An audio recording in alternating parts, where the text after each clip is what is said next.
who would you exclude, Dr. Miller? Well, of course, there are some medical problems which we couldn't cope with.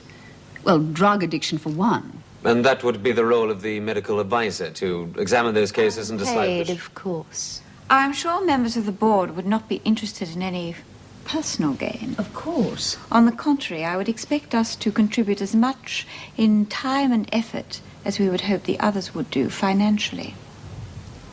One of the main problems that the Sydney House faced was the interference of the Directors' Committee, who wished to become over-involved in the running of the house. Thank you for the opportunity of talking with you, Angela. Thank you for giving me your time. Thank you. Good night. No. Can I give you a lift? Oh, thanks. I hope this has given you some idea of what we're trying to achieve. I think so. Good night, Angela. Good night. Karen? Good night, Mrs. Jackson. Dr. Miller. Would you like a drink? Yes, why not? Well, how do you think it went? Well, I thought Mrs. Davidson seemed pretty interested. Well, she was at first. I doubt if she left with any good impressions. Well, she knew the score when she arrived. I just think she wants to get a little more involved than we wanted to. Perhaps. But we can't alienate her at this stage. We can't have professional people giving up their time and then having it wasted by personal issues. You know what I'm talking about. I do think it was very childish of you. Well, what was I supposed to do? Mrs. Jackson's such a... She seemed quite reasonable and mature. She flirted with him all night. Was she? If anyone was flirting, it was you with me. Look, you're not going to get Greg on side if you're going to pretend that there's something between us. I don't want him on side. I do. Remember? I know it's difficult for you, but you can't let that just jeopardize all of this.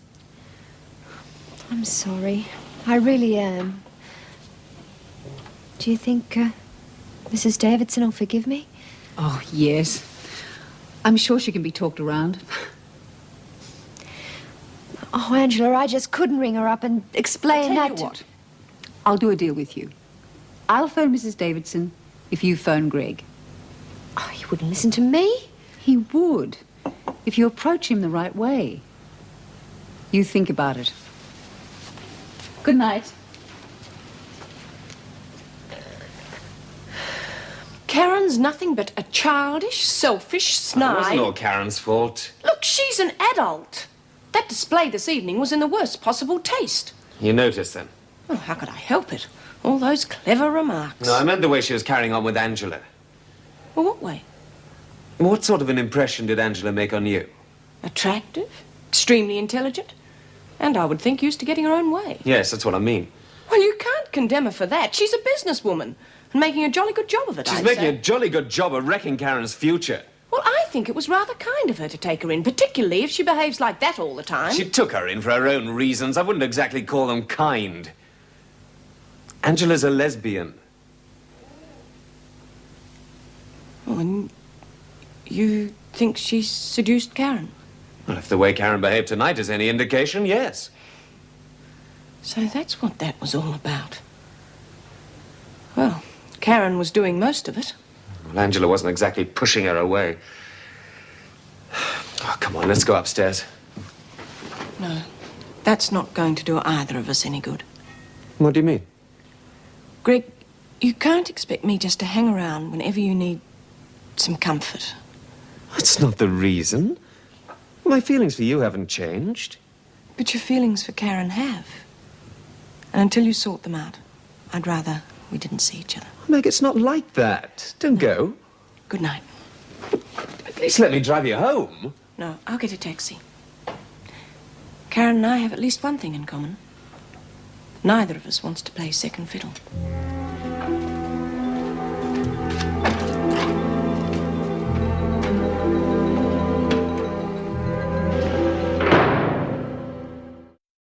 I'm so sorry about last night. I don't think the damage is irreparable. Are you going to see Mrs. Davidson today? Are you going to call Greg Miller today?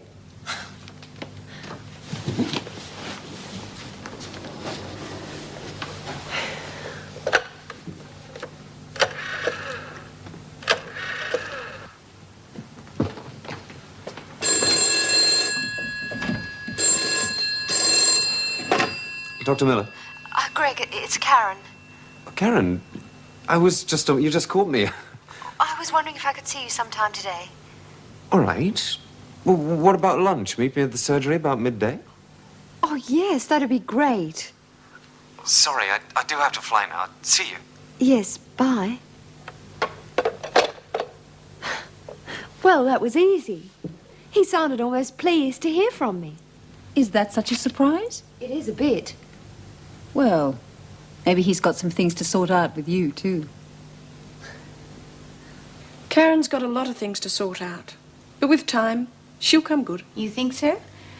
Angela Jeffries suggested that Karen would be more or less in charge of the halfway house when it opened. I hardly think she's suitable.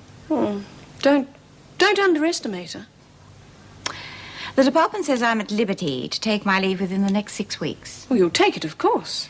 As you know, I was looking forward to it as a time to consider other alternatives. If last night is any example... So, you're not going to resign? I don't know. Well, take your leave. You need a holiday. There are so many other things in here that need my attention. I feel I'd be running out on people who need me. Well, things are fairly quiet in here at the moment, what with McNally being disarmed. It wasn't McNally I was thinking of. Doreen is due for parole. I can hardly recommend it, but I doubt whether her remaining in here is advisable. Oh, heavens above, if you feel that bad, take a break. There are plenty of other workers. You seem to be in charge. Why don't you do something about it? Yeah, why don't you show us your muscle? I wouldn't waste my breath. Geez, you've lost your touch. A few weeks ago, everyone jumped when Bee spoke. Oh, God, Doreen, don't you start. She's stopping, not starting. Oh, Doreen, don't let this... Anderson? I didn't do nothing. You're telling me. You've got a visitor. A visitor? Me? Well, don't stand there gawping. Get a move on. Heck. That's funny. Doreen never had a visitor in all her life.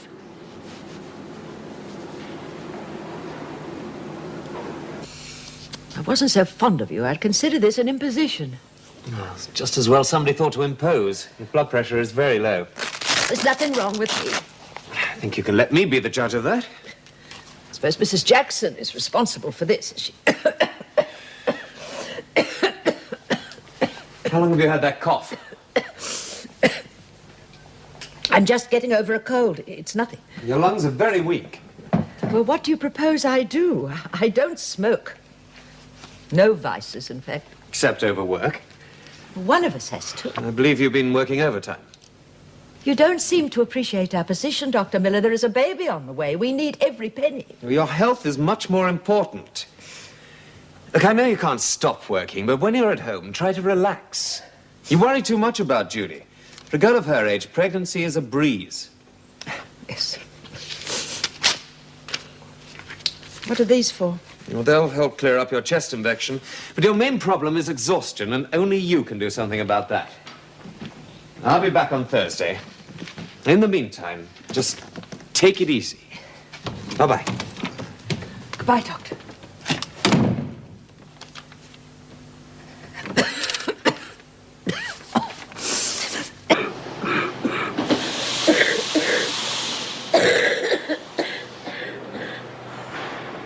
Oh, geez, you're revolting, Lizzie. Oh, shut up, you great fat lazy lump.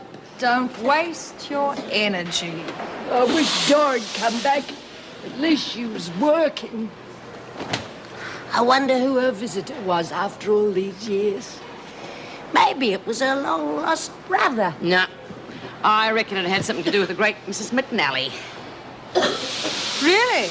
Yeah, really. Who was it? Someone called Patrick? I ought to be worth more than that. Of course you are, love. What did Patrick say? Doreen? He said the little ladies lose